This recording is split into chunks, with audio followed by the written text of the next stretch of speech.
അരുത് മഹാത്മാവേ. ധർമ്മരക്ഷകനായ അങ്ങ് ധർമ്മച്യുതിക്ക് കാരണമായ സാഹസം കാട്ടരുത്, അധർമ്മം കാട്ടരുത്. മഹാബലി ചക്രവർത്തിയെ ഇല്ലായ്മ ചെയ്യരുത്.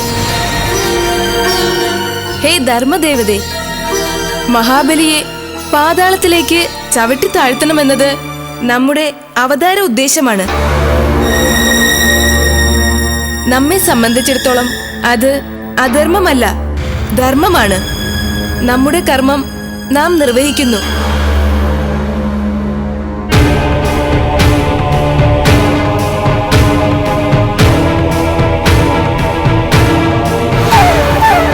ശ്രീ പരമേശ്വര, സർവശക്ത, മഹാഭിഷക്കുരമൂർത്തി, മഹാപരിതാപകരമായ അവസ്ഥയിൽ നിന്നും നമ്മെ മുക്തനാക്കിയാലും പ്രപഞ്ചരക്ഷയ്ക്ക് നമ്മെ പ്രാപ്തനാക്കിയാലും അങ്ങയുടെ അർബുദത്തിന്റെ ഭീകരാവസ്ഥ നാം മനസ്സിലാക്കുന്നു. ഇതൊരു കഠിന വ്യാധിയാണ്. ഭാവിയിൽ ആയിരക്കണക്കിന് ജനങ്ങൾ ഈ വ്യാധിയാൽ പീഡിതരാകാൻ പോകുന്നു, മരണം വരിക്കാൻ പോകുന്നു.